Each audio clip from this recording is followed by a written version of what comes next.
Assalamualaikum warahmatullahi wabarakatuh. Selamat sore, ini merupakan suatu kehormatan untuk saya bisa diundang dan hadir di Uma Petruk. Dan selaku tuan rumah, Romo Sindu, terima kasih banyak. Dan teman-teman yang hadir, saya didampingi 3 ahli. Sebelah kiri saya, Romo Setio, lantas Mas Edi dan Ibu Sri, yang membidangi banyak bidang. Saya mungkin akan memberikan latar belakang atau tirai untuk pembahasan ataupun diskursus dalam 1,5 jam ke depan. Kita mulai di pukul 14.52. Nah, kalau kita mundur lebih dari 2000 tahun dari hari ini, kita melihat ada kejadian-kejadian yang sangat berkorelasi dengan peningkatan kognisi.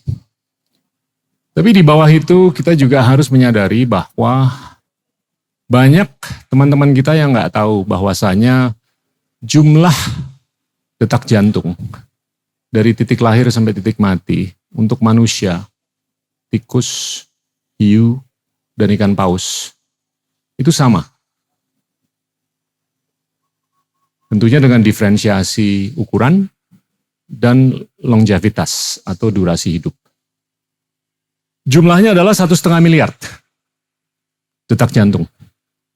Tapi apa yang membedakan tikus hanya hidup mungkin beberapa bulan, manusia anggaplah 70-80 tahun, ikan paus 150 tahun, bahkan ikan hiu Greenland itu bisa 400-500 tahun.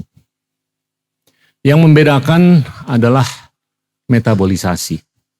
Bagaimana makhluk tersebut bisa memetabolisasi bukan hanya makanan dan minuman, tapi apa yang ada di lingkungan kita. Ini yang seringkali disebut informasi ataupun pengetahuan. Nah, kita melihat di tahun 47 atau 48 sebelum Masehi, itu terjadi penyerangan terhadap perpustakaan yang sangat terkenal di kota namanya Alexandria.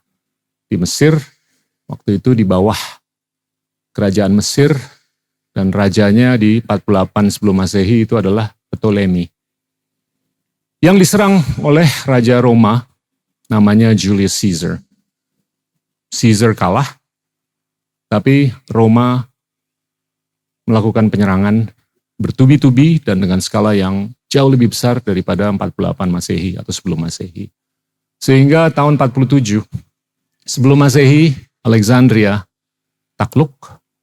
Tapi yang lebih signifikan dalam peristiwa tersebut, atau beberapa episode sampai 47 Masehi adalah hilangnya atau dibakarnya perpustakaan, yang merupakan perpustakaan terbesar di dunia waktu itu, yang konon mengumpulkan hampir 1 juta buku. Ada yang bilang 700.000 buku, 800.000 buku, ada yang bilang 40.000 buku, tapi yang pasti itu adalah perpustakaan terbesar yang mendokumentasi knowledge atau wisdom. Kita sadar bahwa wisdom itu bisa dilimpahkan secara vertikal. Generasi sebelumnya melimpahkan ke generasi penerus secara lisan ataupun secara tertulis, secara vertikal. Dan apapun yang sudah tervertikalisasi itu harus dihorizontalisasikan. Ini yang seringkali dalam dunia ilmiah di Amerika atau di Eropa atau bahkan di Tiongkok akhir-akhir ini yang seringkali disebut peer review. Jadi harus dihorizontalisasikan untuk terjadi penyempurnaan. Apakah itu di peer review oleh kepala RT, kepala RW, bupati, gubernur, ataupun akademisi di universitas, NGO, atau bahkan pengusaha. Tapi problemnya atau discountnya itu telah terjadi dalam ribuan tahun dalam konteks vertikalisasi karena banyak sekali generasi sebelumnya itu tidak memahami apapun yang harus dipahami, dan kalaupun ada pemahaman itu tidak divertikalisasi secara optimal karena tidak terdokumentasi. Nah, saya ingin menggarisbawahi dalam konteks Asia Tenggara yang terdiri dari 700 juta manusia. Hanya ada 375.000 buku mengenai Asia Tenggara, terkait siapapun, apapun, dan manapun. Dalam konteks 150 juta buku mengenai apapun di seluruh dunia. Secara matematis itu kurang lebih 0,267%. Jadinya buku mengenai Asia Tenggara itu hanya ada kurang lebih 0,267% dari seluruh buku yang ada di dunia. Untuk kawasan dengan 700 juta manusia, yang merupakan kurang lebih 9% dari populasi dunia. Nah, ini terjadi ketimpangan. Kawasan yang 9% dari populasi dunia ternarasikan, terdokumentasikan hanya sejauh 0,267%. Nah, ini kalau menurut saya data point yang harus kita sadari dan harus kita sikapi, syukur-syukur kita obati ke depan. Nah, setelah Alexandria dibakar perpustakaannya, ada satu sosok ilmuwan polimat yang terkenal dari Persia, namanya Gandhi Shapur, yang berinisiatif untuk membawa buku-buku yang tidak terbakar ke Persia. Ini menjadi fondasi, ini di abad ketiga, menjadi fondasi untuk prakarsa-prakarsa yang dikedepankan oleh Al-Ma'mun, Al-Mansur, dan Harun al-Rashid, yang mendirikan tentunya dinasti yang seringkali disebut Abbasiyah, pasca dinasti Umayyah. Dan mereka membuahkan satu konstruksi yang dinamakan Baitul Hikmah, dalam bahasa Inggris The House of Wisdom. Tapi yang luar biasa mengenai Baitul Hikmah adalah keterbukaan untuk melakukan dialektika dan menunjukkan bahwa keterbukaan itu adalah atribut yang absolut yang bisa mengkombinasikan kekuatan inovasi dengan kekuatan preservasi. Ini agak-agak Aristotelian. Dan kita ada ahli Yunani di sini. Kita akan berdiskursus.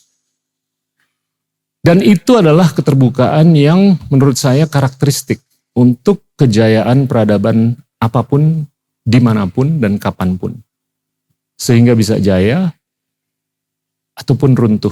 Setiap kali peradaban tidak bisa menunjukkan keterbukaan untuk mengkombinasikan kekuatan inovasi dengan kekuatan preservasi, mereka runtuh. Tapi setiap kali mereka bisa menunjukkan keterbukaan untuk dilakukannya demokratisasi pendidikan atau ide, mereka jaya. Nah, saya ingin membuka diskusi ini dengan Romo Setio. Ke depan dengan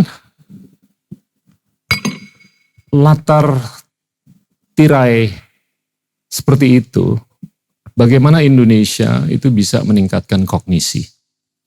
Silakan, Romo. Terima kasih Pak Gita. Saya kalau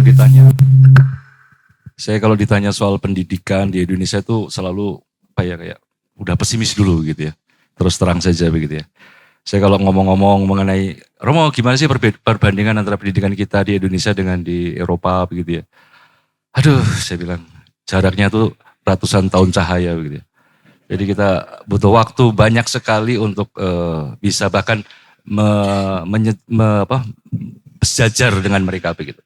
Kenapa? Karena saya melihat bahwa inti dasar pendidikan di Eropa, saya beberapa waktu belajar di sana ya, saya melihat pada anak-anak juga begitu. Intinya sebenarnya sederhana, yaitu dalam spirit demokrasi ya, kesetaraan dan kebebasan. Menciptakan individu-individu yang otonom dan independen. Itu aja intinya. Bukan soal kurikulum, bukan soal world class apa begitu ya. Dan itu masyarakatnya juga seperti itu. Mereka sepakat dengan ide-ide kesetaraan dan kebebasan itu. Guru-gurunya juga sudah terdidik seperti itu. Sehingga kementeriannya juga mengendorse culture seperti itu. Sehingga terus-menerus yang namanya inovasi, kemajuan itu yang munculnya dari situ-situ juga. Nah sementara kalau kita bicara mengenai pendidikan di Indonesia ya, Pak Gita juga tentu paham ya realita di lapangan ya. Sekarang ini kan pendidikan tidak menjadi fokusnya makan.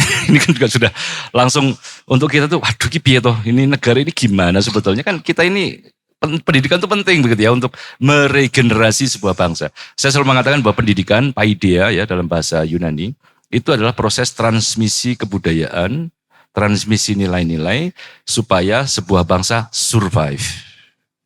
Jadi misalnya kalau seperti Pak Gita punya anak, pasti kan menularkan nilai-nilai kepada anak supaya dia juga survive seperti saya. Itu kan inti dari pendidikan. Nah ini kan yang kayaknya di Indonesia ini apa ya, kita ini survive karena apa begitu ya. mungkin juga nggak ada tantangan atau kita tidak melihat tantangan ya, sehingga tidak ada daya untuk ayo pendidikan itu harus begini supaya kita nanti ke depan begini begitu ya. Setiap menteri punya kurikulum sendiri ya, gonta ganti terus begitu ya. Saya dosen ya, peraturan mengenai aturan profesor Pak kita ya, ganti terus gitu ya, sehingga saya ini susah sekarang ini mau jadi profesor ini susah karena nah selalu aturannya ganti, pusing begitu Pak kita. Itu dulu dari saya. Agak pesimis, mungkin bisa cari dari teman-teman lain yang lebih optimis. Saya masih di kubu yang cukup optimis. Dan saya kalau ditanya, Anda optimis atau pesimis? Jawaban saya yang pertama adalah tergantung durasi. Kalau durasi 6 bulan ke depan saya nggak terlalu optimis. Tapi kalau durasi 20 tahun ke depan saya sangat optimis.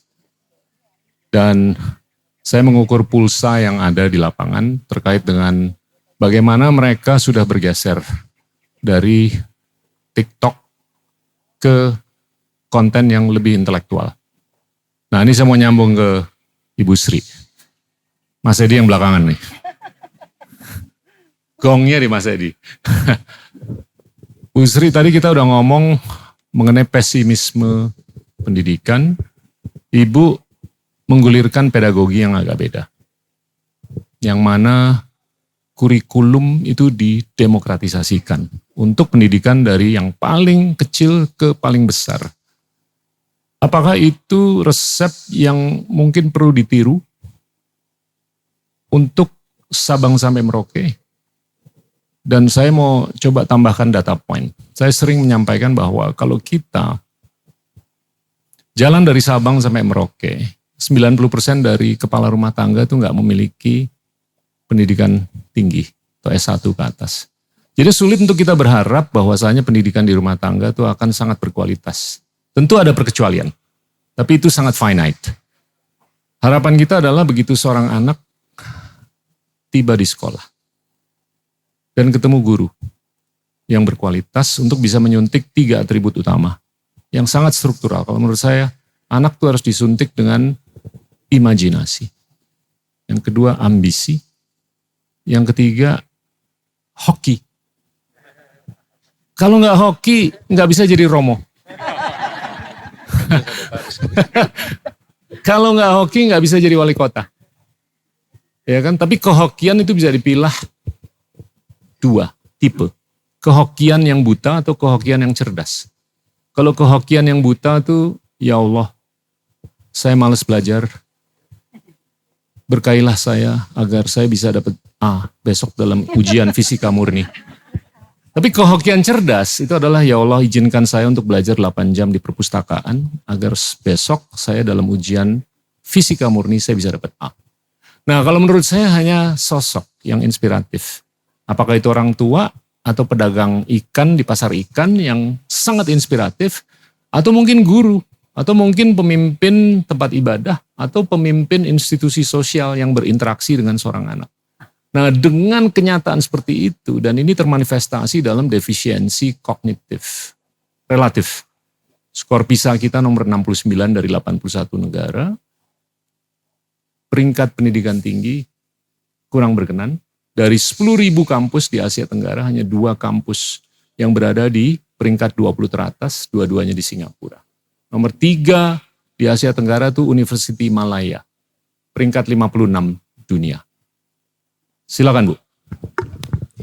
Ya, terima kasih. Ini di tengah carut-marut pendidikan kita, saya masih optimis ya, masih percaya gitu. Karena sebetulnya ya pendidikan itu salah satu cara untuk meningkatkan derajat kemanusiaan.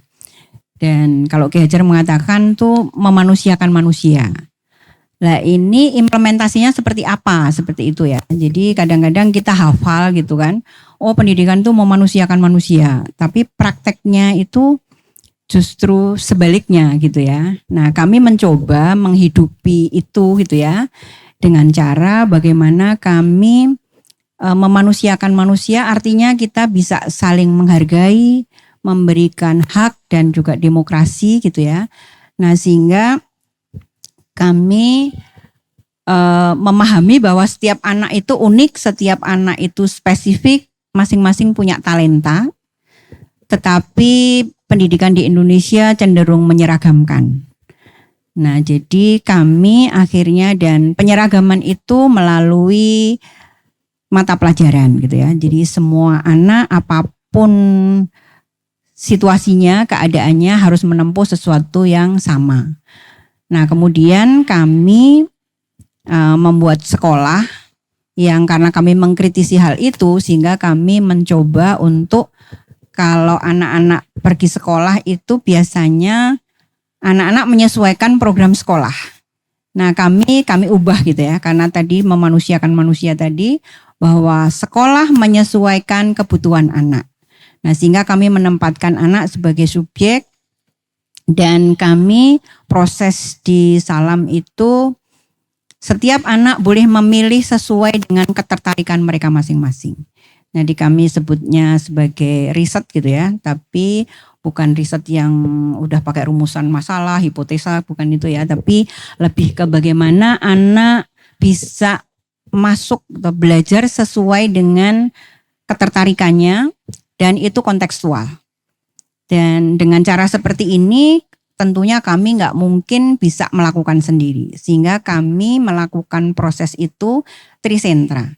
Jadi kami tidak mengambil hak asuh anak dari orang tuanya, tetapi kami melibatkan bahwa anak, orang tua, dan sekolah ini bekerja sama. Dan juga masyarakat gitu ya, jadi kami sebutnya trisentra. Nah, jadi orang tua sekarang ini kan banyak yang merasa bahwa tidak mampu mendampingi anaknya sekolah karena sekolah itu sesuatu yang rumit, yang sehingga narasi-narasi yang dibangun itu seolah-olah orang tua itu sekolah dan kehidupan sehari-hari itu sesuatu yang berbeda gitu. Nah, kami ingin mengembalikan bahwa hak asuh anak itu tetap pada orang tuanya dan belajar itu seperti apa gitu ya. Karena pendidikan tidak kami maknai sebagai sekolah, karena sekolah itu hanya bagian kecil dari pendidikan. Jadi pendidikan membangun manusia seutuhnya harus dimulai dari rumah. Kita mengatakan bahwa membangun karakter itu nggak mungkin dilakukan sekolah. Itu harus dimulai sejak dari rumah. Oleh karena itu kami juga harus menyusun kurikulum yang juga mengedukasi orang tua gitu. Nah, sehingga kurikulum yang di Salam itu yang individual tadi, yang anak itu melakukan riset sesuai dengan ketertarikannya. Kemudian kami juga punya kurikulum bagaimana orang tua mendampingi. Dan ini karena Salam itu dari PAUD sampai SMA sehingga berbeda-beda. Bagaimana mendampingi anak PAUD, bagaimana mendampingi anak SD, SMP, SMA itu tentu berbeda. Nah, sehingga kami juga melakukan workshop per kelas gitu ya. Jadi PAUD, kemudian SD, SMP, dan SMA. SD juga kami bagi menjadi 2 gitu ya. SD yang kecil itu kelas 1, 2, 3. Itu masih kita dedikasikan untuk kemampuan mereka membaca, menulis, berhitung. Nah, sehingga riset-risetnya riset pendek gitu ya, untuk masuk supaya mereka mengenal angka, mengenal huruf gitu ya, mempunyai kosakata kayak gitu. Nah, ketika udah kelas 4, 5, 6 sudah mulai dengan pengetahuan yang lebih luas. Nah, SMP, SMA juga lebih tinggi lagi, tentunya lebih kompleks kayak gitu. Kemudian juga bagaimana dengan anak PAUD? Nah, sebetulnya Ki Hajar itu sudah merancang gitu ya. Nah, kebetulan kami ketemu dengan teorinya Ki Hajar dan itu pas gitu ya dengan saya gitu. Misalnya di PAUD itu Ki Hajar tidak menggunakan kata sekolah ya, jadi taman gitu. Nah, PAUD itu disebut sebagai taman indria gitu ya. Karena memang usia 0 sampai 5 tahun itu memang panca indera yang mesti dikuatkan gitu ya. Anak belum belajar tentang pengetahuan tetapi rasa ingin tahu. Nah, hal itu tentunya orang tua juga harus paham gitu ya. Karena kan orang-orang itu seneng kalau misalnya anaknya sejak dini udah bisa baca tulis gitu ya. Karena kalau arisan ditanya, anakmu udah bisa apa gitu ya. Yang bisa dibanggakan kan, wah anakku udah pinter baca, anakku udah pinter nulis gitu ya. Kan gak mungkin anakku udah pinter berimajinasi gitu, kayaknya enggak ya. Jadi itu dianggapnya kalau misalnya sekolah di ini tapi kok belum bisa baca, belum bisa nulis gitu loh. Tapi padahal mereka udah pintar bikin sesuatu, dia bisa berimajinasi, bisa ini, tapi itu nggak dianggap gitu. Nah ini kami sampaikan ke orang tua bagaimana sih sebetulnya mendampingi anak PAUD. Nah ini juga anak PAUD ini sudah mulai riset juga gitu. Jadi silahkan kamu belajar dari sesuatu yang kamu sukai. Ada yang suka kucing gitu ya. Nah dia juga bagaimana sih memelihara kucing. Orang tuanya menemani gitu ya. Kemudian ada yang senang dengan kereta api gitu ya. Nah orang tuanya juga menemani melihat kereta api, mengepoin tentang kereta api itu seperti apa gitu ya. Ada yang suka B, suka apa ya terserah gitu ya. Tapi mereka di rumah masing-masing dengan orang tuanya, dan ini kami bermaksud supaya ada bonding antara anak dengan orang tua gitu ya. Sehingga orang tua bisa membacakan buku yang sesuai dengan ketertarikannya tadi, cari buku kemudian dia bisa membacakan, bisa ngajak ngobrol kayak gitu ya. Nah kemudian yang SD tadi yang 1, 2, 3 Calistung, nah itu juga sederhana mereka karena kami punya adagium mendengar saya lupa, melihat saya ingat, melakukan saya paham, menemukan sendiri saya kuasai. Nah, jadi apapun ketika dia belajar membaca menulis bukan memulai dari alfabet gitu ya, bukan ABCD, tapi misalnya dia seneng kucing gitu ya. Ya udah kata pertama ya dia kucing gitu ya. Nah, kucing itu dari apa? Oh, ada K, ada U, ada C misalnya. Nah, jadi seperti itu, tidak memaksakan. Nah, kemudian juga yang kontekstual gitu. Jadi yang dekat di lingkungan anak-anak gitu ya. Jadi misalnya kalau yang kelas 4 itu kan sudah mulai dengan pengetahuan. Dia bisa riset, bisa observasi di sekitar rumahnya. Jadi misalnya ternyata tetanggaku itu ada yang memelihara ayam. Nah, mungkin dia bisa risetnya tentang ayam gitu ya. Oh, tetanggaku ternyata ada yang membuat bakpia gitu ya. Membuat tempe. Nah, itu kami bermaksud juga supaya anak-anak ini mengenal lingkungan terdekatnya. Karena sekarang ini banyak sekali yang dengan tetangga sebelah aja nggak kenal gitu ya. Nah dengan cara itu anak itu bisa mengenal sekitarnya. Dan orang tua juga jadi paham gitu ya. Nah dia jadi punya waktu gitu. Nah sehingga tidak hanya sekedar pertanyaannya, udah belajar belum? Dapat nilai berapa? Kamu belajar apa? Nah tapi membersamai gitu. Nah jadi apapun itu bisa bersama-sama, dan kami karena satu kelas itu misalnya 15 juga 15 objek riset, sehingga kami tidak ada saingan gitu ya, jadi tidak bersaing. Setiap anak juara atas dirinya sendiri gitu ya. Dan ini juga membangun kolaborasi. Misalnya ada anak yang senang menulis, ada temannya yang senang menggambar. Kemudian mereka berkolaborasi gitu ya. Jadi di Salam itu anak kelas 4 gitu udah bisa nulis novel, itu udah ada beberapa gitu ya. Nah dia nulis gitu, temennya yang membuat ilustrasinya gitu ya. Nah kemudian ada juga yang dia risetnya craft gitu. Ada temennya yang risetnya ekoprint. Akhirnya mereka bisa bekerja sama, ekoprint jadi ini. Ada anak SMA yang mereka riset membuat sabun gitu ya. Kemudian temennya ada yang fotografi, ada yang DKV, ada yang nah ini kemudian dia bisa bekerja sama gitu loh. Jadi oke, aku tolong dibuatkan logo misalnya sama temennya yang di kafe gitu ya. Aku pengen dibikinkan foto yang dari fotografi gitu ya. Nah ada yang diajak bersama. Nah sehingga tidak ada bersaing dalam arti aku mengalahkan, tetapi justru bagaimana di sekolah itu memupuk kebersamaan gitu ya. Nah jadi sekalipun pendekatan individu, tetapi kami punya bagaimana mereka bisa bersama-sama gitu ya. Selain itu kami juga menciptakan ruang-ruang belajar gitu ya, karena kami tadi trisentra gitu ya, jadi orang tua, masyarakat juga ikut. Nah kami menciptakan ruang-ruang perjumpaan gitu ya. Ada yang kami sebut sebagai sonjo konco gitu ya. Jadi sekolah itu sebulan sekali berkunjung ke rumah-rumah gitu ya, rumah keluarga. Nah itu maksudnya supaya anakku ya anakmu, anakmu ya anakku gitu ya. Istilah Jawanya seperti itu. Jadi setiap anak mengenal keluarga dari temannya, dan setiap orang tua mengenal semua anak-anak gitu ya. Nah ini kami lakukan itu juga. Nah kemudian ada juga kami menyebut, ada pasar Senen Legi, ada pasar ekspresi, ada pasar Simbok. Nah, jadi ada ruang-ruang untuk perjumpaan baik orang tua maupun anak-anak.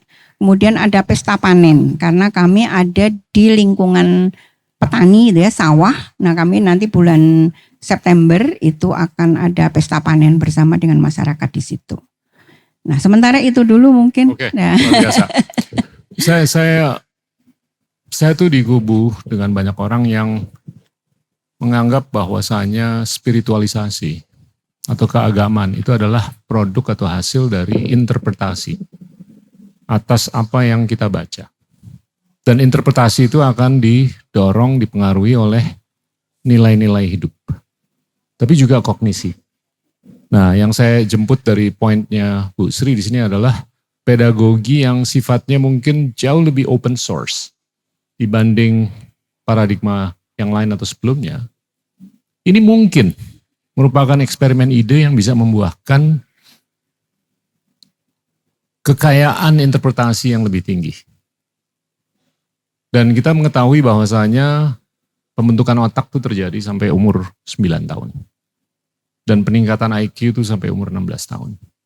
Dan harapan kita untuk kemanusiaan ke depan itu adalah adanya keterbukaan setelah umur 16 tahun. Gimana Mas Edi? Untuk menuangkan hal-hal seperti itu dalam konteks spiritualisasi yang lebih kaya dikarenakan nilai-nilai dan kognisi yang meningkat. Baik, terima kasih.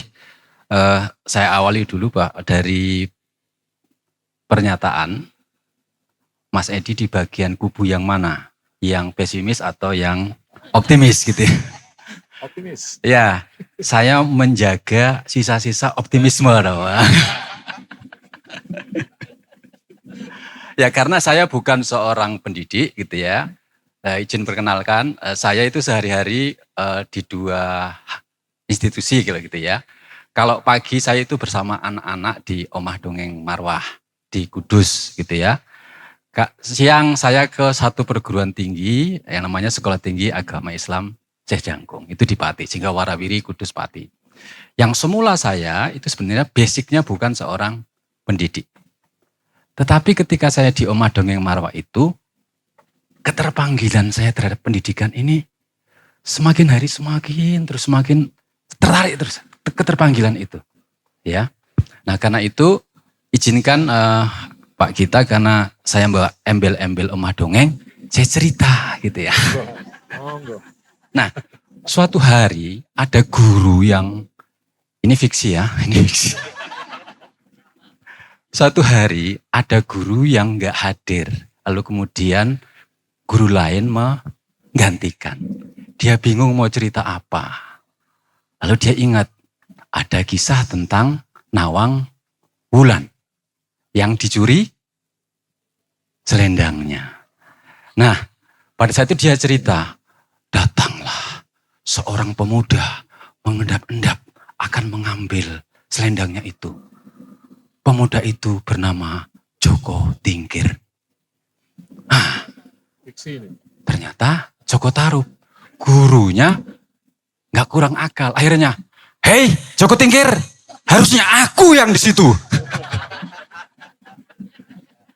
Ya, jadi itu sehari-hari yang kami praktekkan di Omah Dongeng Marwah, Pak Gita. Ya. Kami bukan dari orang yang secara teoritik itu paham atas pedagogi, pendidikan dan seterusnya. Tapi kami kumpulan orang yang terpanggil atas pendidikan itu sendiri. Tadi Pak Gita sudah membawa bahwa Baitul Hikmah dan perpustakaan yang hebat-hebat itu. Menurut saya kenapa itu tidak terjadi di kita? Ya prosesnya sangat panjang. Kita tidak bisa melihat hari ini, pasalnya karena kemarin itu kan, karena panjang. Apa yang saya ceritakan ini adalah yang saya alami Pak Gita. Suatu hari saya menjadi pembimbing skripsi di kampus. Gitu. Saya melihat tulisannya kok ngene. Secara SPOK aja kacau gitu. Ya. Nah berangkat dari situ dan berangkat dari optimisme bahwa ini proses yang sangat panjang. Saya nggak bisa menyalahkan saat itu juga. Nah itu kami praktekkan di Omah Dongeng Marwah. Ya, setiap hari itu anak mendongeng. Ya, mendongeng apapun. Ya, setelah itu anak kami minta untuk menulis kalimat baru yang kami basic, Pak. Nulis nak sesuai SPOK. Problem pendidikan saat ini menurut saya adalah ruang ke sana itu mengecil, Pak kita. Ya. Sehingga yang terjadi pada saat kuliah dia nulis SPOK aja nggak bisa. Nah, kenapa kami minta mereka menulis menulis kalimat baru meskipun itu nggak gampang. Sangat-sangat tidak gampang. Tapi saya yakin, saya menyadari Pak, ini proses yang sangat panjang. Ya, yang sangat panjang. Apalagi di tempat kami itu inklusi. Ya, ada yang sudah begini, ada yang menurut Bu Wana sangat beragam gitu. Nah, tetapi itu terus kami lakukan karena kami yakin bahwa setelah berulang-ulang terus itu mungkin suatu saat ketika jadi mahasiswa dia tidak akan mengalami penulisan yang akan bermasalah. Satu itu. Yang kedua, kenapa kami minta mereka menulis yang baru, bukan nyontoh kalimat yang sudah ada. Di sini menurut saya melatih mereka berpikir. Ruang berpikir ini yang menurut saya selama ini juga perlu kita dorong bahwa kebebasan berpikir itu tidak harus kita ngomong, kamu bebas berpikir, tapi kami kesempatan kasih nulis apapun nak, yang penting SPOK. Nah, karena itulah selain itu kait dengan menulis itu pun menurut saya satu hal yang hilang, bukan hilang saya katakan, tapi mungkin ini perlu kita pupuk bersama, yaitu adalah suasana belajar. Ya, di tempat kami Bapak Ibu jangan bayangkan kayak punya Bu Nganu yang punya kelas-kelas. Ya, benar-benar omah. Ya, omah dongeng marah benar-benar omah. Kami space-nya hanya segitu. Tetapi lagi-lagi Pak kita, saya semakin merasakan bahwa kayaknya ruang belajar memang seperti ini karena ada interaksi antara antara semuanya, sehingga tidak, kalau tadi diperhatikan Bu Waya bahwa nggak ada semacam senior junior, itu di kami juga nggak ada karena tempatnya juga sempit gitu ya. Ya, secara secara bangunan, tapi menurut saya yang kami bangun adalah space tentang interaksi antara mereka dan kami, ya. Di sana yang dipanggil Pak dan Bu itu hanya saya. Pak itu karena saya paling tua. Bu itu istri saya karena juga paling tua. Selebihnya panggilannya adalah Kak, ya. Jadi ini yang diinisiatif oleh teman-teman di Kudus bahwa kita mencoba membangkitkan rasa keberanian mereka dari proses-proses yang ada, ya. Itu nggak gampang Pak kita, sangat-sangat tidak gampang, ya, karena memang mungkin sudah terbiasa bahwa sekolah itu ya yang penting nilai, misalnya begitu, ya. Dan di kami, di kami itu ya tidak seperti itu, gitu ya. Karena beragam tadi sehingga ada, kalau pakai bahasanya Bu Waya, kurikulum yang kami bentuk ya nyambung dengan spiritualitas, bahwa semua di antara yang kita yang kita lihat itu, alam itu adalah bagian dari hidup kita yang kita belajar dari mereka. Karena kami nggak punya tempat yang representatif dari sisi kelas-kelas, ya kadang-kadang kami praktek belajarnya ya di sungai, lalu kemudian di kandang sapi, karena memang tetapi dari situ sekali lagi saya merasa bahwa anak-anak nyaman Pak kita, ya. Dari mana saya mengukur nyaman? Ya bisa dikatakan tempat kami itu koyo tempat pelarian sebenarnya gitu. Pelarian dari mana? Orang yang tidak betah di sistem yang sangat ketat, ya, sehingga dia mengalami bully yang harus hafal sekian-sekian itu, lalu ke tempat kami. Di sana mereka merasakan ya kapasitasku begini. Nah, yang kami bangun dari kapasitas mereka itu. Saya pikir pengantarnya begitu Mas kita. Saya mau ke Romo, tapi saya mau agar lebih berkesinambungan. Saya mau jemput poinnya Mas Edi. Ini kalau kita ngelihat ke depan, pemberdayaan kecerdasan artifisial, AI, ini sudah semakin nyata. Dan AI ini adalah halusinasi. yang sangat dipengaruhi oleh hipnotis. Dan kualitas halusinasi ini sangat berkorelasi dengan kualitas hipnotis. Kalau hipnotisnya datang dari orang yang IQ-nya kurang berkenan, kualitas halusinasinya mungkin kurang berkenan. Dibandingkan halusinasi yang dipengaruhi oleh hipnotis yang dilakukan oleh orang yang IQ-nya lebih berkenan.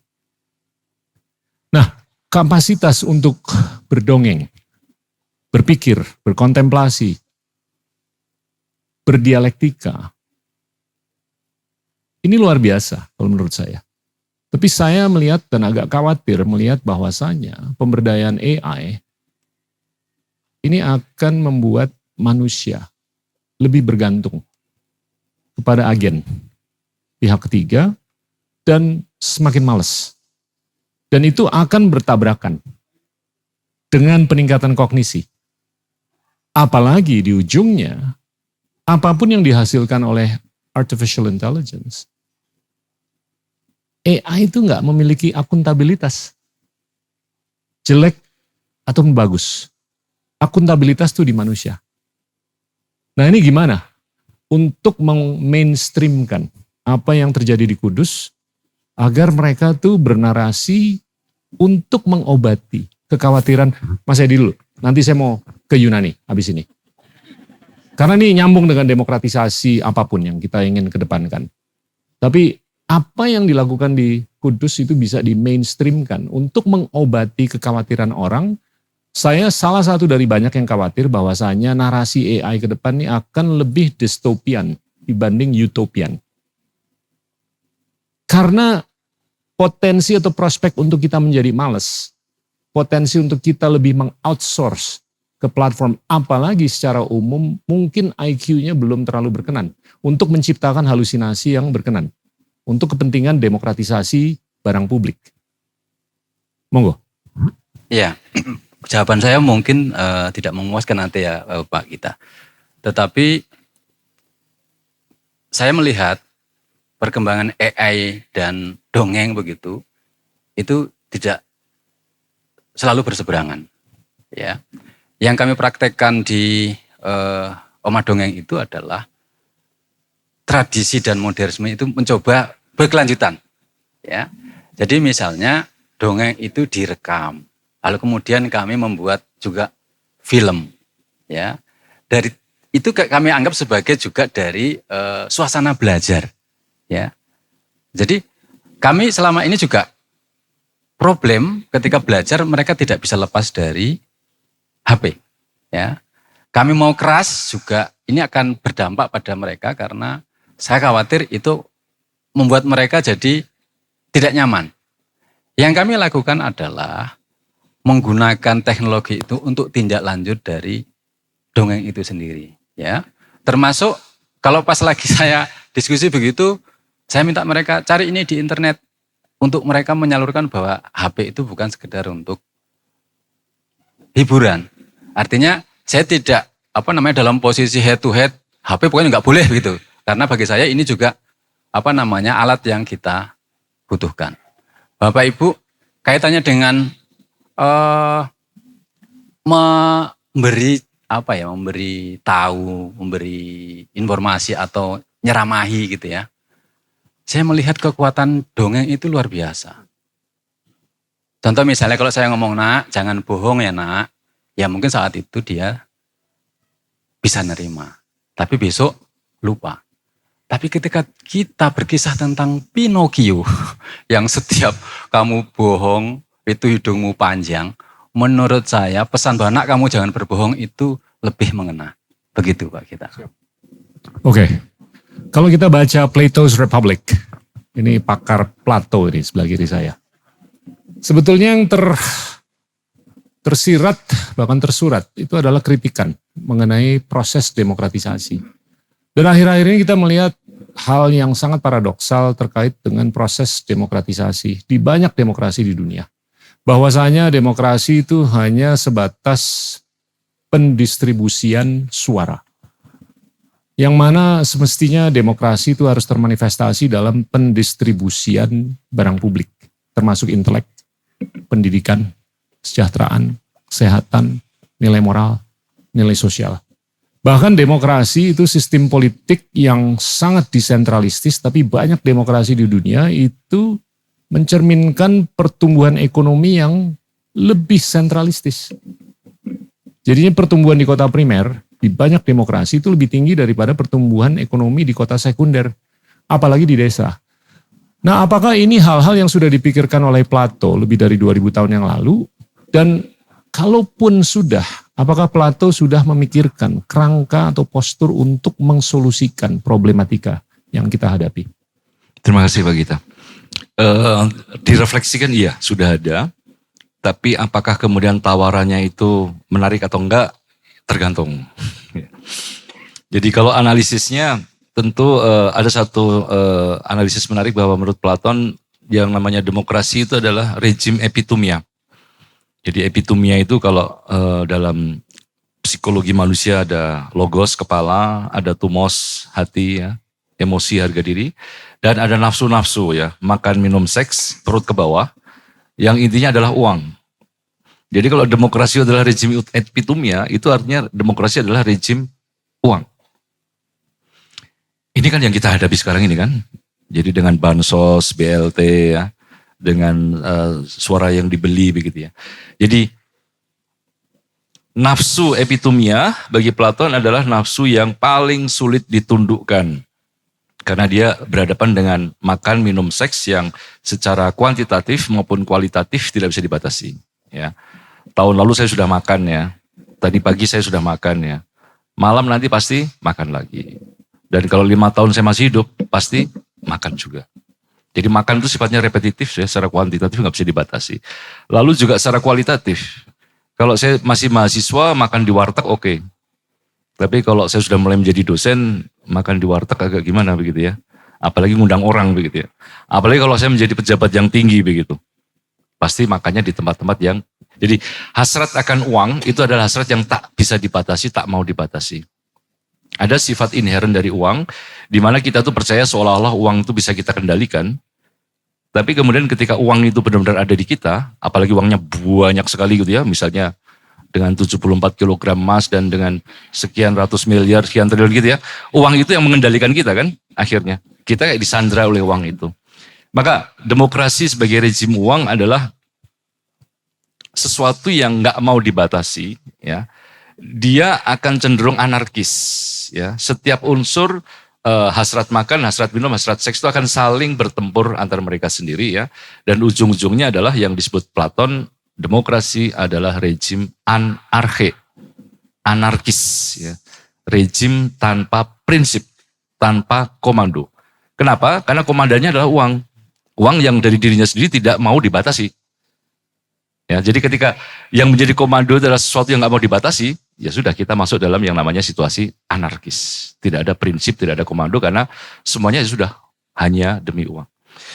Solusinya bagaimana? Nah di sini lalu tentu poin agak kontroversial dari Platon ya. Jadi karena dia melihat bahwa Athena yang kaya raya di zaman Perikles, ya, kaya raya, habis menang perang, menjadi berjaya, kerajaan sistem republik, sistem demokrasi maritim yang luar biasa, imperialis. Lalu muncul kaum sofis yang masuk ke Athena, jualan pengetahuan, lalu menjadi anarkis, akhirnya pelan-pelan terurai, dan Platon sudah melihat gejala itu, dan dia memperingatkan bahwa hati-hati kalau ini nggak diobati, hancur beneran. Maka ketika Alexander Agung, Philippus ya, ayahnya Alexander Agung menyerbu pada tahun sekitar 340-an, ya sudah beneran hancur, karena dari dalam sudah hancur ya. Maka Platon pada tahun 380 dia menulis The Republic, mulai menawarkan resep yang bernama sering dikenal dengan philosopher king ya, filsuf raja, bahwa harus ada sistem pendidikan untuk menangkal supaya kita tidak masuk dalam rezim anarki, kita tidak masuk dalam sesuatu yang membusuk terurai, yaitu manakala yang namanya city atau polis atau negara itu ditata oleh orang yang bijaksana, yang namanya filsuf raja. Jadi orang ini dididik dengan secara khusus, ada kurikulum ya, pendidikan musik, pendidikan gimnastik, lalu kemudian baru pendidikan intelektual, yang saya kira senada dengan yang tadi Pak Gita katakan ya, pendidikan watak itu selesai di umur 9 tahun. Maka bagi Platon, pendidikan musik ya, seni, keindahan ya, keselarasan, latihan ugahari itu pada usia-usia itu ya. Dan kemudian intelektual mulai 16 begitu ya. Artinya 9 sampai 16 itu gimnastik ya. Jadi bagaimana lewat olahraga, lewat latihan berperang ya, karakter seorang itu dibentuk. Dan baru kemudian adalah aspek-aspek teoritis. Nah hanya ini kan semacam apa ya, orang mengatakan ini adalah blueprint, cetak biru bahwa Platon itu dengan model pendidikan begini dia mau menawarkan sebuah sistem totaliter, otoriter ya. Tapi kalau saya membacanya, kan Platon sendiri menyatakan bahwa kota ideal yang saya tawarkan ini adalah kota dalam kata-kata.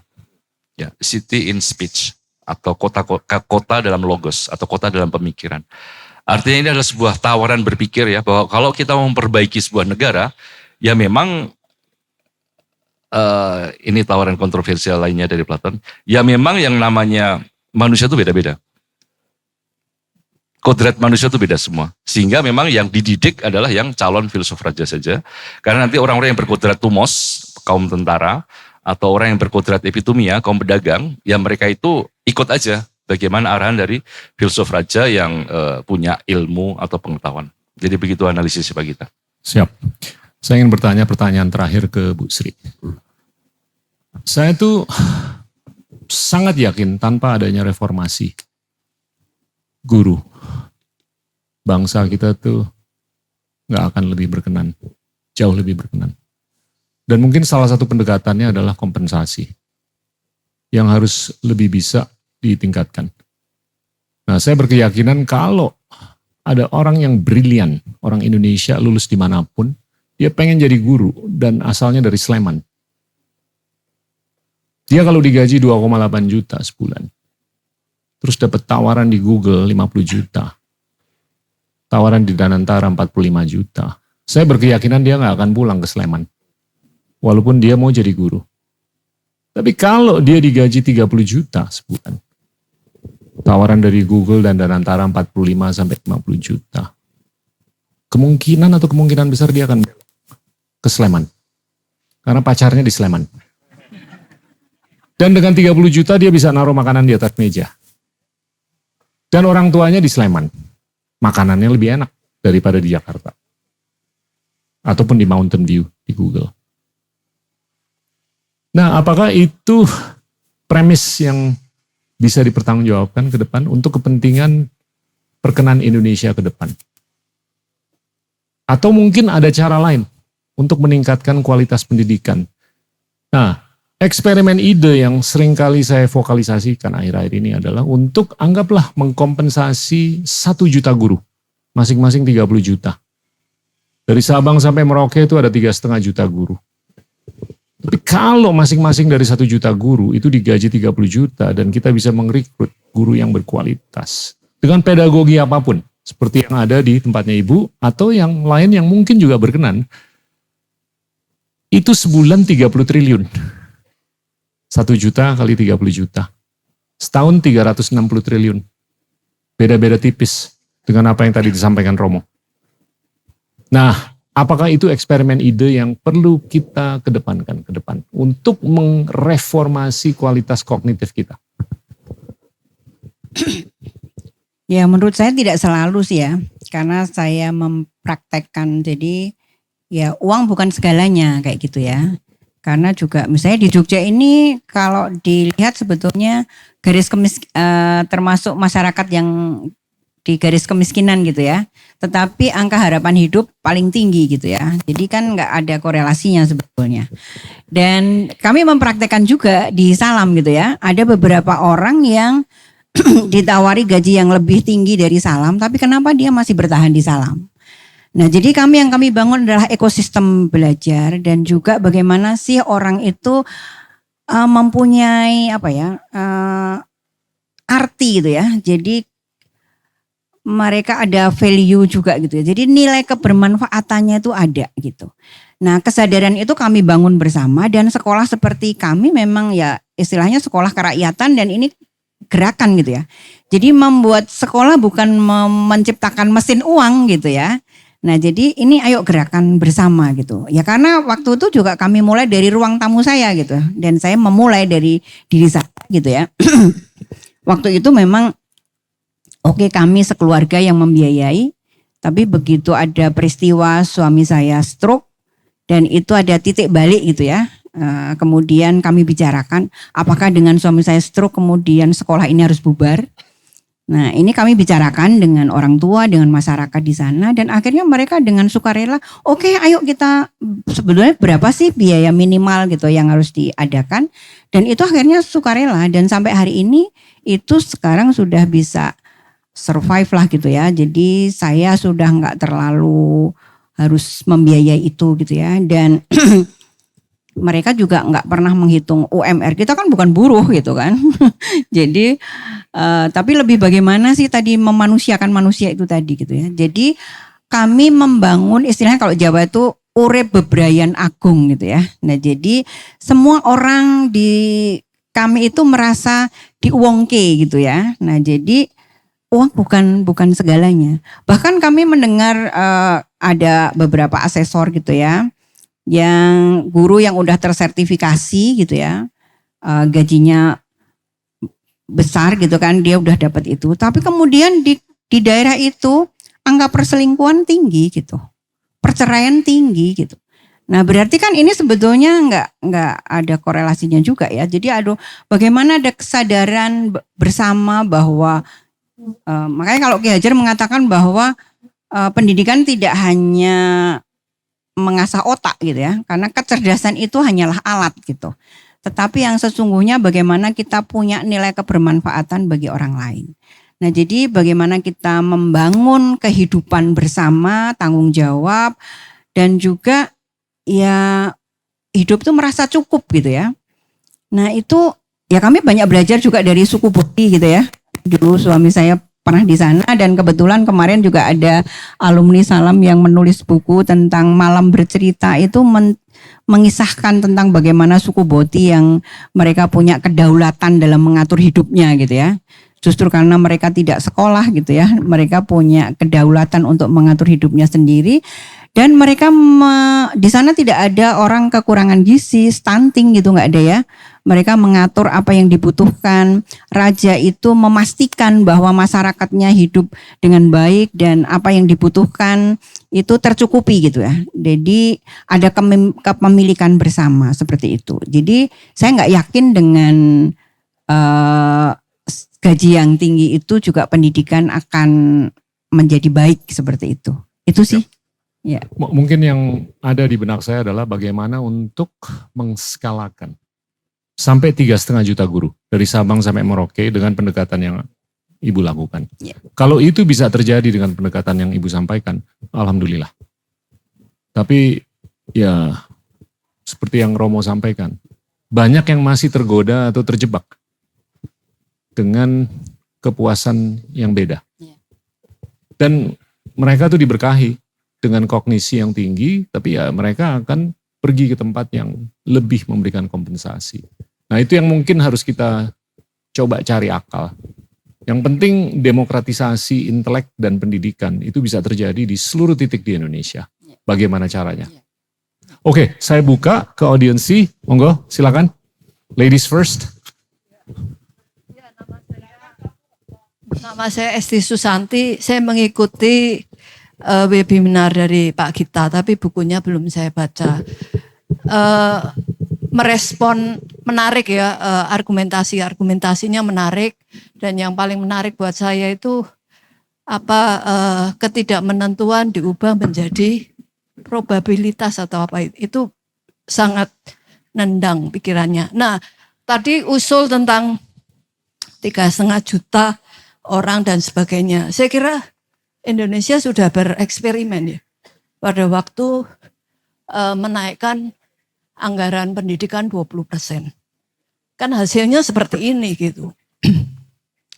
Dan menarik kalau nggak salah Bapak Edi ini yang melahirkan Tio Ardianto. Wah itu anak itu saya pikir itu sangat menarik ya. Saya kira itu yang membuat kita jadi punya harapan. Nah saya belum sampai pada kesimpulan, tapi pokok-pokok pikiran, jalan keluarnya kan ada pada imajinasi. Tapi kan di Indonesia kan imajinasi kan dibekukan. Kalau dongeng kan fiksi. Mana sastra menjadi bagian dari hidup kita kan enggak. Lalu kedua sebetulnya juga agama, peran agama ini kan wilayah imajinasi yang membuat orang bisa melakukan transendensi gitu. Cuma bagaimana caranya itu saya enggak tahu. Tapi saya percaya kalau kita masuk ke imajinasi maka kita punya optimisme. Nah saya melihatnya di satu sisi soal transformasi sosial, transformasi ekonomi sosial. Kalau di Nusantara kan kita mulai dari politik etis, kemudian bangsawan, kemudian terus ada kenaikan status sosial dari strata bawah ke atas. Tapi kan semuanya itu kan banyak yang tidak kembali ke akarnya, menjadi orang lain. Dan sebetulnya problem kita kan problem pada kewarganegaraan yang namanya rakyat. Di mana pendidikan untuk rakyat itu kan nggak ada ilmu pengetahuannya. Menurut saya ilmu pengetahuannya kan terjadi involusi. Perguruan tinggi hasil ilmu pengetahuannya itu kan masuk ke Skopus, masuk ke mana. Tapi kan sama sekali tidak diberikan ke masyarakat. Nah masyarakat kan mengolah informasi yang ada, akhirnya masuk ke jadi misleading. Nah menurut saya perlu ada revolusi digital ini memberi harapan karena masyarakat bisa mengakses sendiri. Kalau tergantung pada yang lama ya sudah habis sudah. Nah menurut saya kalau kita ngomong ilmu kan ada namanya inter, multi, dan transdisiplin. Kita fokus ke transdisiplin yang fokusnya kan di masyarakat. Bagaimana masyarakat diberi ilmu pengetahuan supaya dia bisa mengolahnya dan untuk hidupnya sendiri. Pertanyaannya Bu? Nah pertanyaan saya ini fokus tadi kalau ngikuti Pak Gita, menurut saya misleading. Karena cara berpikirnya emergency sistem proyek kayak misalnya ada BP terus ada segala cara yang sifatnya crash program di Indonesia nggak ada yang berhasil. Nah karena itu menurut saya barangkali kita masuk ke imajinasi dan bagaimana sebetulnya yang paling penting itu pendidikan keberanian itu seperti melahirkan seorang Tiyu. Oke. Jadi saya kira itu. Makasih. Sepakat. Yang di belakang? Kita kumpulin 3 pertanyaan, terus nanti kita timpahkan, Bapak Ibu. Selamat sore Pak Gita dan Bapak Ibu sekalian. Saya Mukhlisin, background saya adalah seorang guru. Saya menemukan sebuah proceeding dari sebuah seminar di Universitas Negeri Jakarta pada tahun 80-an, 88. Dari proceeding itu beberapa tokoh pendidikan menyatakan bahwa kita mengalami bencana yang sangat serius di dunia pendidikan. Yaitu matinya ilmu pedagogik. Kemudian saya cari tahu apa yang dimaksud matinya ilmu pedagogik. Bukankah kita punya lembaga universitas-universitas yang di dalamnya ada ribuan bahkan jutaan calon guru, Pak, melalui universitas-universitas yang disebut LPTK. Ternyata dari seminar itu saya membaca bahwa riset-riset yang dilakukan oleh LPTK itu tidak dimanfaatkan. Mati begitu saja dalam bentuk paper. Skripsi, tesis, dan disertasi itu tidak dipakai di dalam pembuatan kebijakan-kebijakan pendidikan nasional kita.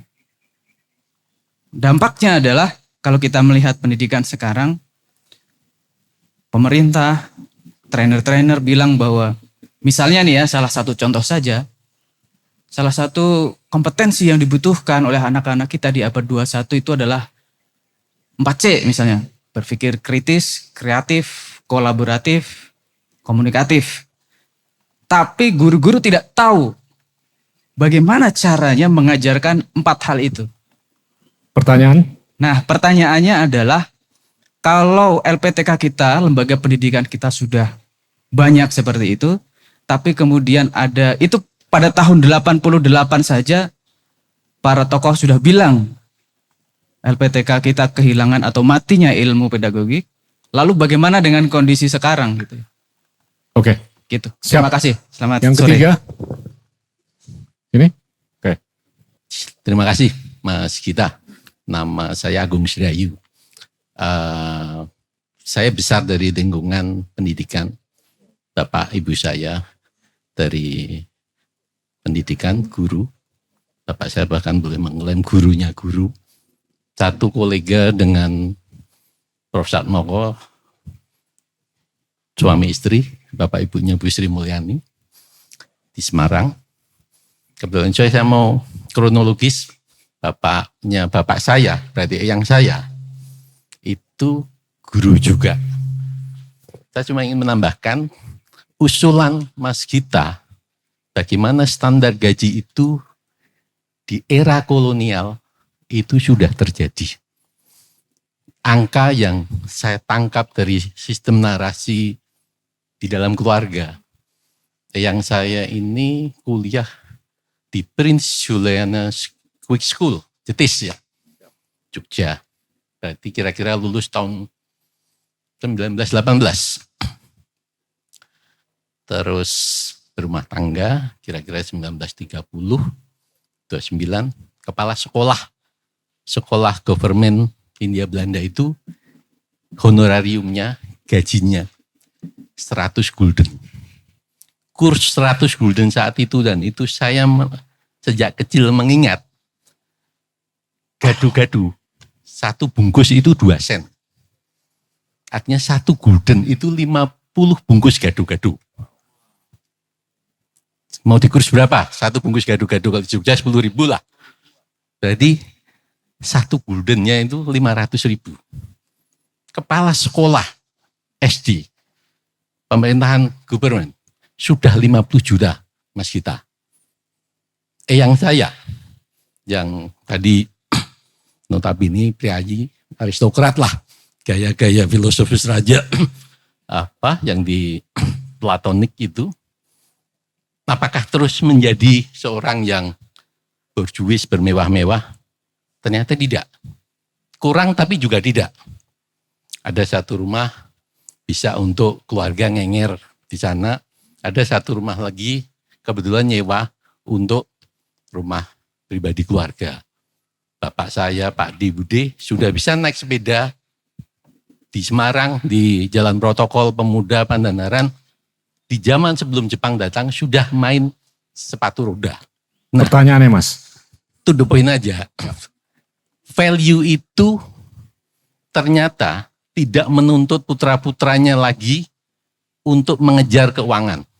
Bahkan putra-putranya saat Jepang datang, ekonomi turun, masa perjuangan makin turun, nyaris habis. Bahkan ketika KMB selesai, yang saya Suwargi meninggal, yang putri tinggal menerima pensiun.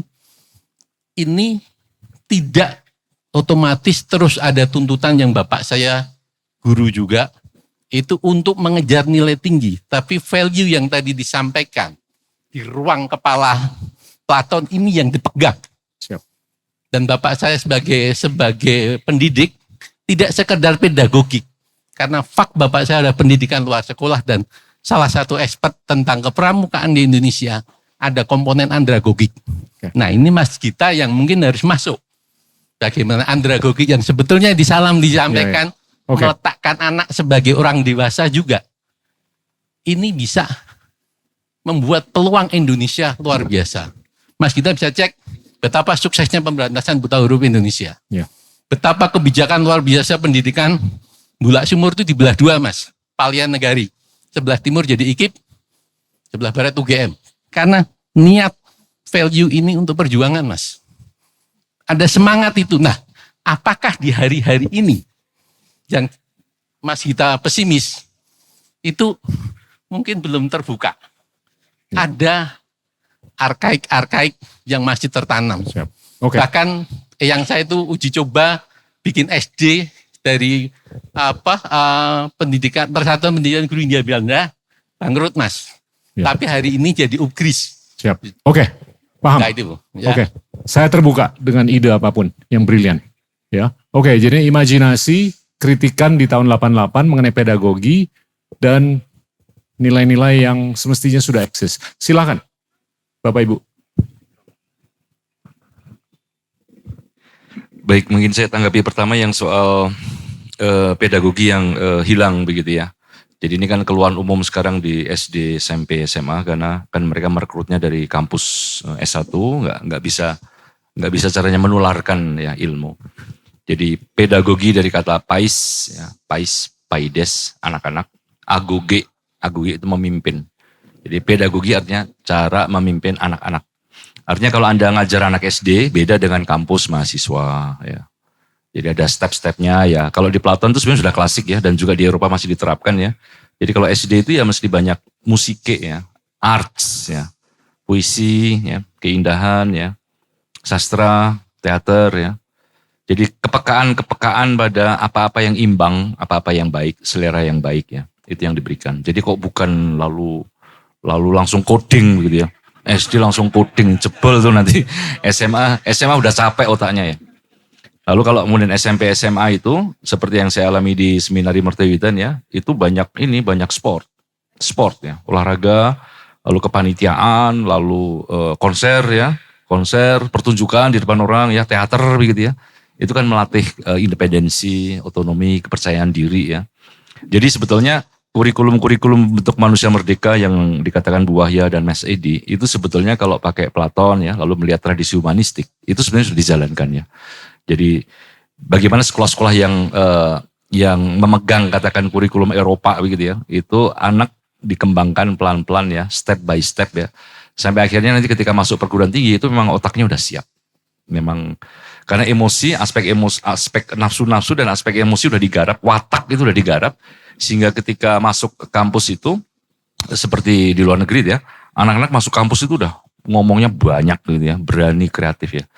Nah ini kan yang secara umum saya bilang tidak ada di negara ini ya. Ya tentu ada tapi ya berjuang begitulah seperti Bu Wahya sama Mas Edi ini. Tapi kalau kita melihat kebanyakan kan susah. Nah saya memberikan contoh sedikit saja karena di sini ada mahasiswa saya, teman-teman dari filsafat ya. Untuk membayangkan bagaimana parahnya jarak pendidikan kita. Ya ini ada banyak di mahasiswa filsafat. Saya berikan contoh. Di Perancis setiap tahun ada yang namanya ujian nasional untuk SMA. Baccalaureate ya, namanya BAC. Salah satu mata kuliah ujian adalah filsafat. Ya, di SMA sana wajib filsafat.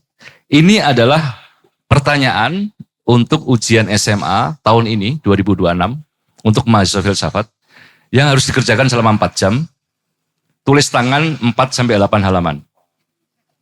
Ya, tidak boleh kurang dari 4 halaman. Karena kalau kurang dari 4 halaman dianggap tulisannya tidak serius. Ini pertanyaannya. Avons nous la maîtrise de nos paroles? Apakah kita sepenuhnya mengendalikan, menguasai kata-kata kita? Tolong jawab. Bikin urean. Coba ini ya, mahasiswa filsafat ini ya. Bisa nggak nulis satu alinea saja begitu ya, untuk menjawab pertanyaan ini. Apakah kita ini punya kendali atas kata-kata kita sendiri? Pertanyaan kedua. Peut-on être heureux quand les autres ne le sont pas? Apakah kita bisa bahagia manakala orang lain tidak bahagia? Jawab. Bikin urean. Ayo. Pertanyaan ketiga. Nanti ditagih. Ini lebih menakutkan lagi. Ini untuk SMA ya sekali lagi ya. Bukan kalian S1 ya. Ini untuk kalian SMA. Minimal 4 halaman, maksimal 8 halaman selama 4 jam ya. Pertanyaan ketiga. Urean atas sebuah paragraf dari teks Nietzsche berjudul Humain trop humain. Human all to human. Salah satu teks Nietzsche, manusiawi terlalu manusiawi. Dikasih satu paragraf, uraikan. Ya, jadi sekarang Anda bisa membayangkan ya, teman-teman filsafat ini, jarak pendidikan kita ya, dengan Perancis. Ini untuk anak SMA loh. Untuk anak SMA aja pertanyaannya kayak gitu ya. Dan Anda harus lulus. Ya. Maka di bidang lain, di bidang teknologi, saya kan cari informasi juga, apakah anak-anak SMA yang bagian kimia, fisikal juga punya pertanyaan yang sama? Ternyata sama. Kan filsafat itu kan wajib untuk semua anak SMA ya. Jadi pertanyaan untuk yang anak-anak dari jalur teknik, nomor 1. Apakah berdebat itu mencari kebenaran? Tidak harus sampai 8 halaman ya. Tapi paling enggak maksimal 4 halaman begitu ya. Nomor 2, apakah teknologi bisa buruk? Nomor 3, membuat uraian untuk sebuah kutipan dari teksnya Paul Ricoeur, Le Juste. Diambilkan satu paragraf ya dari bukunya Paul Ricoeur, filsuf Prancis, terus disuruh menguraikan. Ini anak SMA sekali lagi.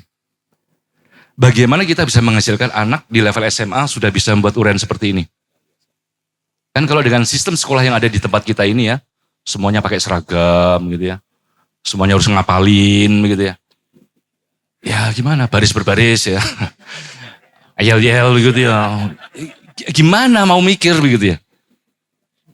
Jadi ini yang saya bilang, makanya bukan hanya nggak ada pedagogi, tapi juga kurikulum yang ada juga kayak gini ya. Sehingga kalau kita mau bersaing dengan orang-orang Eropa, gimana, kapan begitu ya. Karena mereka tuh menghasilkan individu merdeka yang menjadi impian Bu Wahya, impian Mas Edi, tapi sudah sampai pada level kurikulum, sudah level masyarakat, sudah semacam jadi sistem gitu ya. Itu sedikit dari saya. Terima kasih. Mas Edi, monggo. Bu Wahya. Imajinasi Mas Edi. Ya, terima kasih. Tapi boleh juga ya saya nyumbang yang Monggo, imajinasi monggo. ya. Karena memang ini penting. Makanya kenapa sih pendidikan itu harus sesuai dengan usia gitu ya. Kalau di Ki Hajar itu ada windu pertama, windu kedua, windu ketiga gitu ya. Ada masa wirogo, masa yang banyak bertanya, banyak bergerak gitu ya. Kemudian masa wirogo wiromo dan masa wiromo gitu ya. Dan ini masing-masing memang berbeda. Tapi justru kebalik gitu loh, di Indonesia ini justru di masa wirogo itu misalnya anak-anak PAUD harus seragam, pakai baju yang pakai rompi, pakai sepatu pantofel. Padahal kan mereka lagi masa harus banyak bergerak, banyak bertanya gitu ya. Nah, gurunya udah membuat kurikulum gitu ya. Oh ini nanti acara inti terus apa-apa gitu ya, udah semua. Jadi anak kapan ruangnya gitu ya? Ruang mereka berimajinasi itu di mana gitu? Nggak ada gitu. Nah sehingga kami butuh juga mengedukasi orang tua. Karena sekarang juga, sekarang SD masuk SD harus sudah bisa baca tulis gitu loh. Sehingga banyak guru-guru TK yang ditekan oleh orang tua bahwa di TK harus sudah bisa calistung gitu. Kemudian menjamur itu les-lesan yang apa itu, anak prasekolah itu sudah ada les calistung gitu loh. Gila gitu loh, kok sampai ini gimana gitu ya. Padahal sebetulnya banyak hal. Jadi kenapa di PAUD itu disebut fase fondasi. Nah, fondasi kan nggak kelihatan. Fondasi itu di dalam. Nah, kalau fondasinya nggak kuat ya nggak bisa. Padahal kan sebetulnya untuk menjadi cerdas itu tidak langsung pengetahuan. Karena kalau Ki Hajar rasa ingin tahu gitu ya. Nah, kemudian kebutuhan anak-anak balita itu misalnya tidur yang cukup gitu ya. Sampai 11-12 jam. Itu juga ternyata itu juga mendetok memori-memori yang stres gitu ya. Karena kalau bayi lahir itu kan sebetulnya dia masuk ke dunia yang kayak di hutan belantara gitu ya. Dari di perut yang hangat, yang nyaman, tiba-tiba harus ini. Jadi tidur itu bisa menghilangkan ketakutan-ketakutan dan itu mematri memori menjadi kecerdasan yang permanen. Nah tapi nggak paham itu gitu ya.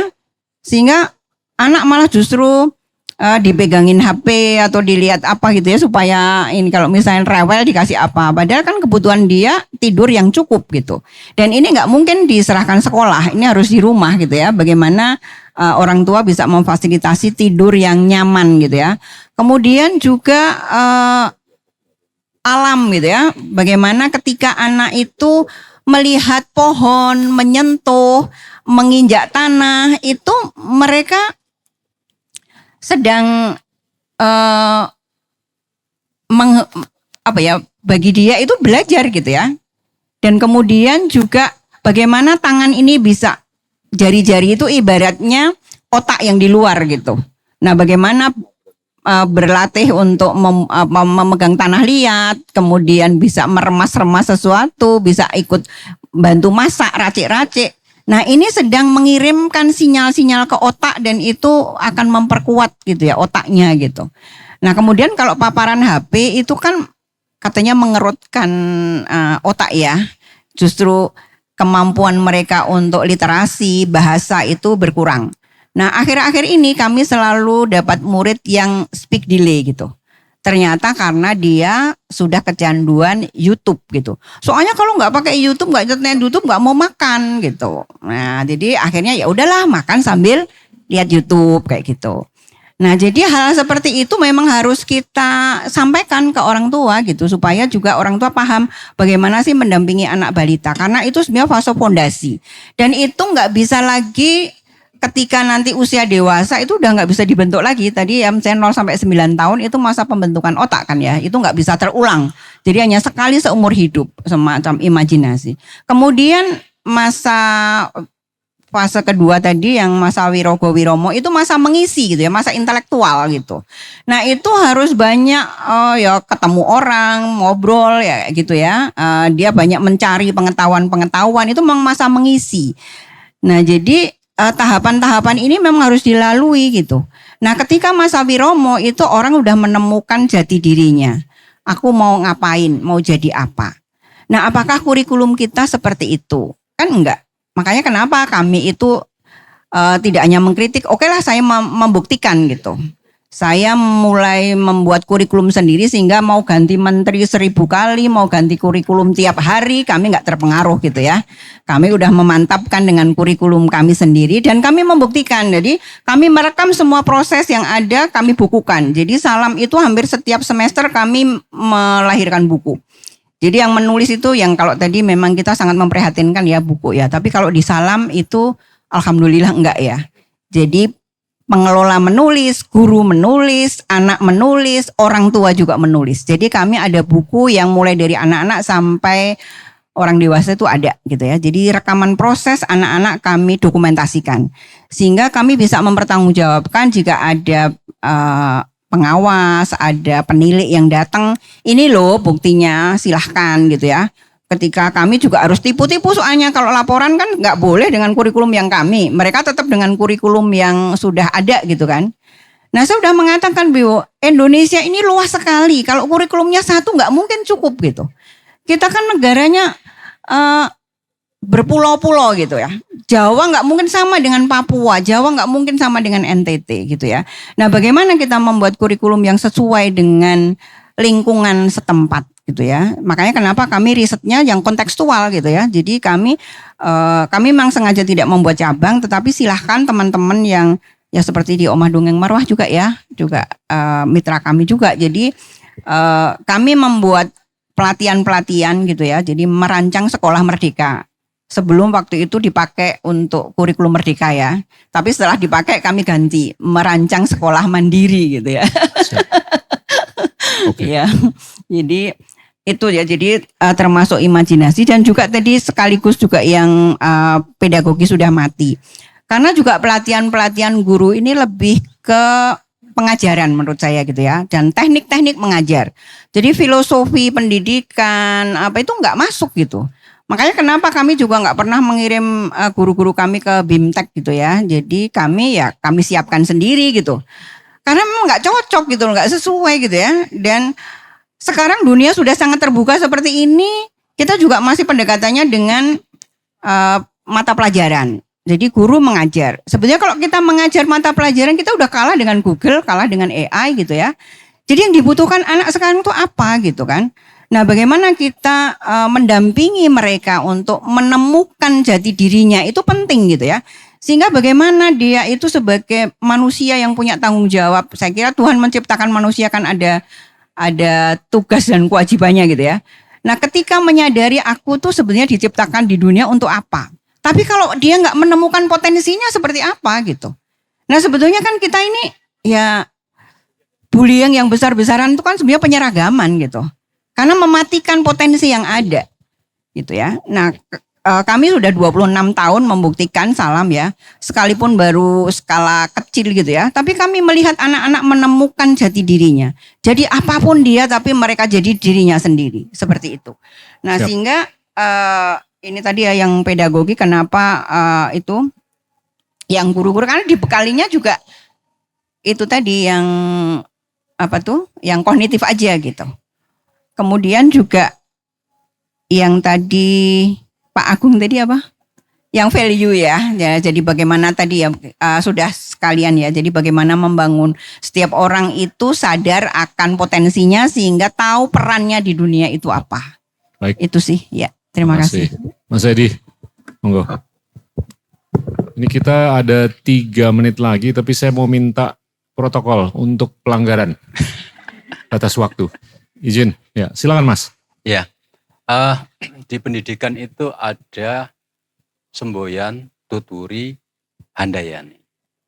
Saya kemarin ke kampus itu lihat di belakang bak truk itu tulisannya menurut saya nyeleneh. Tutmburi bahayani gitu. Mengikuti dari belakang itu berbahaya. Roaming ternyata kita. Nah, saya kaitkan dengan imajinasi, Bu. Ya, saat ini kami juga menemukan bahwa banyak yang tutburi, Bu, hanya mengekor. Dia belum bisa menemukan imajinasi. Ya, dari dulu gambar gunung ya begitu. Jadi gunungnya 2, jangan berpikir yang lain ya. Tengah-tengah ada matahari. Itu kami alami, Bu. Jadi membangkit, tapi kami tetap tadi menjaga asa optimisme, Romo gitu. Bahwa ini memang butuh proses yang sangat panjang tentang pendidikan itu. Saya sebut ada satu memang yang membuat saya itu ini ada optimisme. Anak yang memang imajinasinya itu tentang tata surya. Dongengnya tentang tata surya, gambar tentang tata surya. Saya pikir, wah ini luar biasa ya. Problemnya adalah guru ini ora iso gitu loh. Tetapi itu bukan, bagi saya tidak tidak menjadi kendala karena sistem di Rumah Dongeng itu kan belajar bersama. Nah, tentu bagaimana imajinasi itu bisa berdampak positif bagi kehidupan ya, tentu kita semua sangat paham itu ya, bahwa tadi lawang pesawat aja lahir ya dari imajinasi kan begitu kan. Tidak serta-merta dia riset kemudian pasti awalnya adalah imajinasi. Tetapi tadi Bu, problem yang saya temukan juga untuk membangkitkan imajinasi itu, gambar seperti itu. Tetapi saya tidak pesimis untuk itu. Nah, udah 3 menit kayaknya ya. Udah dapat perkecualian. Nah, tadi karena Ibu nyinggung tentang Tio, ini belum pernah saya ceritakan di mana pun. Ya. Tio itu adalah lulusan kedua di Omah Dongeng Marwah. Ya, lulusan pertama itu di Omah Dongeng Marwah itu satu tok. Ya, itu namanya Orion Bima Wicaksana, itu anak saya, Bu. Nah, waktu itu saya masih optimis, pesimis, nggak yakin gitu. Apakah anak saya bisa menempuh pendidikan tinggi sesuai dengan yang dia harapkan? Sampai saya nganter di Undip, nama dia muncul di peserta ujian saja, saya masih belum yakin. Kok iso Omah Dongeng yang seperti itu kok bisa diterima? Dan alhamdulillah anak saya diterima di kampus negeri. Saya tidak ingin membuat tangan. Cuma saya berpikir, yang dilakukan Omah Dongeng terus apa ya, kok iso gitu. Ya. Jadi saya semakin belajar terus Pak kita. Nah, termasuk Tio lulusan kedua di semester masuk ke semester di kelas 3 itu saya kumpulkan yang kalian setelah ini mau kemana? Ya. Justru yang tidak pengen kuliah itu Tio. Saya nggak mau kuliah, Pak. Ya. Yo, kamu mau kemana? Saya mau mondok, Pak. Oke, silakan. Mondok pun, saya masih berharap dia kuliah gitu ya. Mondok pun bisa kuliah kok, yo. Benar. Silakan pilih pilihanmu, tapi kalau besok kamu berubah, kamu ketemu Pak Edi lagi. Besok dia datang, Pak, saya pengen kuliah. Nah, kalau kamu pengen kuliah dan kuliah di mana? Di UGM, caranya begini, pertempurannya seperti ini, itu harus kamu siapkan. Itu yang membuat tetapi saya tidak mengatakan bahwa ODM itu mengambil semua peran, Bu. Ya. Karena orang tuanya juga sangat berperan. Ya. Saat awal-awal itu semua yang kelas 3 saya minta kamu buat video profil tentang dirimu. Dari situ saya tahu, sejak bayi dia selalu disenandungkan sastra. Ya, jadi imajinasi dia itu sudah terbangun sejak bayi. Yaitu saya semakin mencintai pendidikan tadi, Pak Gita. Imajinasinya banyak, gurunya termasuk yang di debat, termasuk saya, Bu. Jadi buah dari demokratisasi pembelajaran di rumah dongeng, ya saya termasuk yang di debat gitu ya. Dan siapa sih Pak orang yang di debat tidak marah, tapi saya harus menyimpan bahwa ini adalah cara kita cara kita mendidik anak. Jadi ada peran orang tua, peran lingkungan belajar yang di kami, Bu, yang membuat kami interaksinya luar biasa, Pak Gita. Satu film itu dikerjakan oleh mereka semua, Pak. Diskusi ide itu bisa 4 hari 4 malam mereka semua. Ya. Nah di situ saya menangkap, karena begini, kalau pelajaran sehari-hari itu nggak kayak sekolah, Pak, kami. Nggak kayak sekolah. Makanya tadi, anakku kok bisa masuk negeri, dia kok bisa masuk negeri. Saya tanya pada anak saya juga yang terakhir masuk negeri. Nah, apa kira-kira yang kamu dapatkan dari Omah Dongeng, kamu bisa ngikuti? Ya cara berpikir gitu, saya pikir. Cara berpikir saya selama di Omah Dongeng itu diberi kebebasan untuk berpikir. Nah, berpikir itu dia untuk mencari tahu. Itu kira-kira yang bisa saya sharing, Pak Gita. Siap. Tepuk tangan untuk Bapak Ibu sekalian. Saya nggak bisa melanggar keprotokoleran lagi. Waktu sudah habis. Izin untuk saya menutup acara tanpa kata penutup.